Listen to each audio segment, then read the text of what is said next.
Welcome to the PrinceOnyx Network.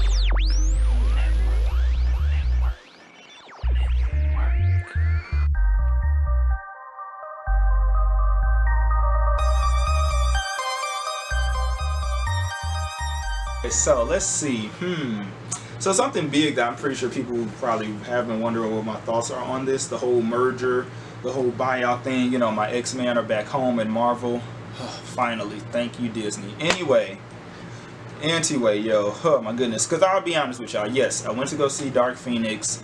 I liked it for what it was worth. You know what I'm saying? Like, here's my thing. With Fox and X-Men from the jump, they never really cared about them. They simply were just doing these movies just to do them because it was a cash grab. It was easy money. You know, the same can be said for Sony when they first did the first Spider-Man movies, even though I would even go as far as to say Sony probably cared a little bit more about the property that they had, whereas Fox, it was just like, you know, here's the thing, the animated stuff is good. Now I know some people feel a way about X-Men Evolution because I've seen some like videos in my recommended list about how, why X-Men Evolution was bad or why it was so weird or whatever the case is, and it's like, you know, to each their own. You know what I'm saying? To each their own. Don't nobody give a fuck. Anyway, like I was saying, the animated stuff was good, but it just seemed like, hold on, wait, what the fuck is that? I'm getting notifications. Let me see. Do I gotta curse somebody? Oh shit, well, they'll be alright. Getting all these distractions. The animated stuff was good. Like, I liked, I'm all, y'all got me started. I'm talking about X-Men. Listen. I liked Wolverine and the X-Men, even though, again, you know, the whole thing about, Wolverine, it was nothing like the, I'm all over the place. But I know y'all love it, so, fuck it. Listen, I'm so tired of, like, we just get, like, half-ass stuff. Now, granted, X-Men Evolution, they did really good with that. The X-Men animated series from the 90s, they did good, even though up to the end, because the animation companies got switched or whatever, so the animation was different and it was a little bit wonky. But you know what? Hey, it is what it is. We still rocking with it to this day. What else was there? There was Pride of X-Men, which was a pilot, which I actually liked. A lot of people were just like, you know, whatever. And that was in the 80s. It's like, beggars can't be choosers. Another pilot that was really good that I liked because I watched it online. It was Generation X, which was the team that was led by Emma Frost and Banshee, and it was Jubilee, Skin, Mondo, a whole bunch of other people. I liked that one. I felt like that could have been our first live action one. And then there's a show called Mutant X, which I vaguely remember that, and I'm going to get that DVD set pretty soon. Hell, I might do a review of that for you guys. I don't know. But you can just tell that, like, with the X-Men live action, stuff has always been so, you know, I mean, The Gifted, it was good because at first I was trying to understand it, and clearly The Gifted was set in an alternate universe where there was this event that happened, what was it, the July 16th or July 6th event or whatever that happened, where I guess a mutant's powers were just like out of control. They had an emotional moment, something happened, and a lot of people died. Spoiler alert. Anyway, so the X-Men went missing, and then the Brotherhood, they went missing as well, but some people had theorized that the Brotherhood, Magneto and them was simply up in space on asteroid M, and they didn't want anything to do with Earth anymore. It was like, screw it. But the X-Men, they just kind of went like missing, like nobody's heard from them, nothing, you know, so just like, damn, you know what I'm saying, like they just nothing. So it was the Mutant Underground. So I liked that, but I hate how they left us on a cliffhanger. And honestly, listen, the writing was kind of on the wall about how they kind of probably were not coming back due to ratings and stuff like that, but it was still a good show. I enjoyed it for what it was worth. I mean, they gave us different mutants instead of the normal, you know, Cyclops, Jean Grey, Storm, Beast, Wolverine, Gambit. Like, they gave us Polaris, Warpath, Blink. They gave us, you know, different, the Stepher Cuckoos. They gave us different mutants who we have not seen before, or who we haven't seen get like the spotlight per se. So I liked it for what it was worth. But then, like, you know, when it comes to the cinematic universe, I love Deadpool. I love Deadpool 2 because it has my girl Domino in there as well as Cable, and they had Shatterstar in there, and I'm hoping that they bring him back, even though, like, if you saw the movie, y'all know what happened to the other members of X-Force. Anyway, but Deadpool did time travel, so there's that. Fan theory. Anyway, I liked that, and I'm hoping that they definitely get it together. I'm pretty sure, like, the scripts are still in the process of being worked on, if not already complete, for both Deadpool 3 as well as X-Force. It's just that with this merger, a lot of projects are kind of in limbo. Like, there's New Mutants, which some people are theorizing may possibly be like Marvel's way of introducing mutants into the MCU, which I honestly like. I honestly like that idea, but let me tell you why. Follow with me now. Hold on, let me make sure the camera... Okay, I'm still good. I got another 5 minutes because apparently the camera stops recording after like 12 minutes or some shit. 12 minutes and 13 seconds. Anyway, yeah, y'all saw my little shirt. You know, God is black. God damn it. From a black-owned business, Nubia. Anyway, follow with me though. Follow with me into the world of my theory about why the New Mutants would be a great idea. Because they are, and think about it, the way that the movie is set up, which I'm really hoping that with these reshoots they you know, do good, you know, because they've been doing reshoots upon reshoots, which, my God, whew, that's a whole nother story for another time. Anyway, you'll be alright.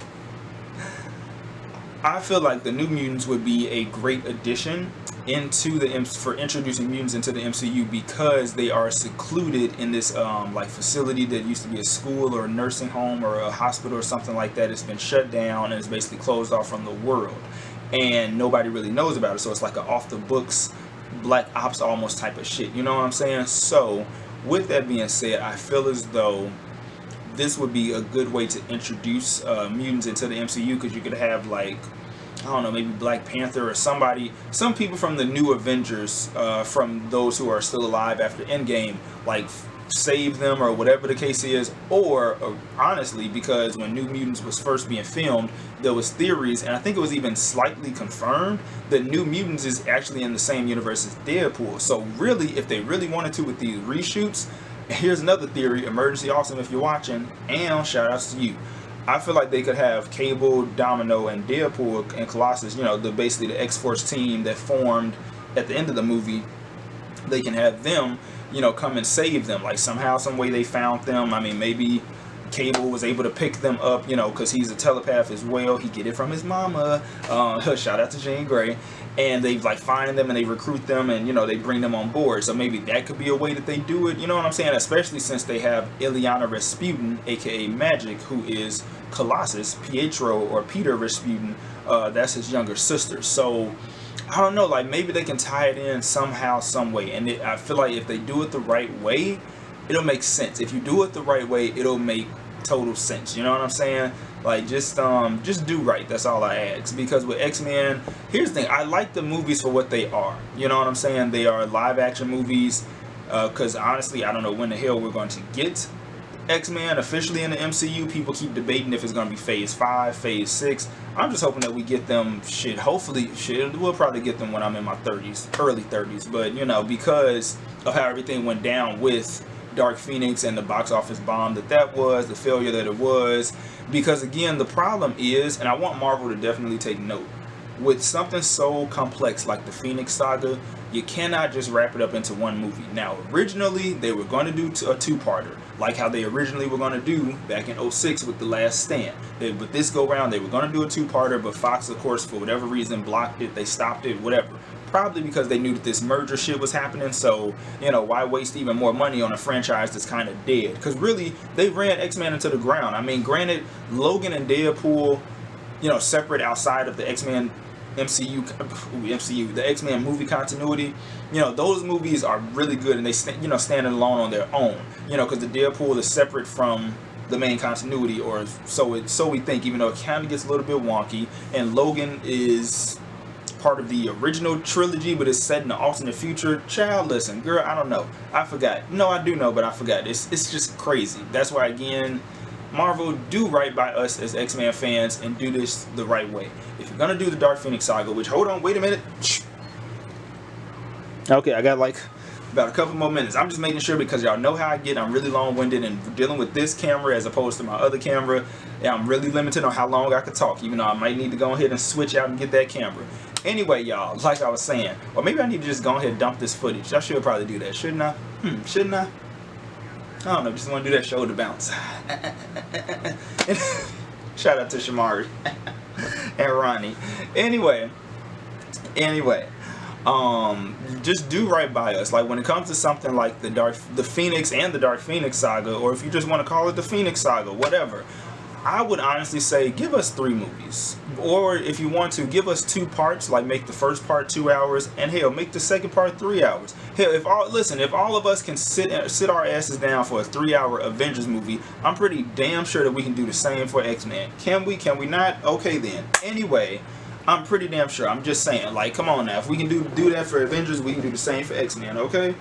So definitely do that for like, just do right by it, because I feel like, yes, they're going to give us another live action telling of how Jean became the Phoenix, which is fine because it's under Marvel, but it's like, again, do right by us. And you know what, make it a 2-parter or make it a 3-parter, or if you're going to make it 2 parts, make the first part 2 hours and the second part 3 hours.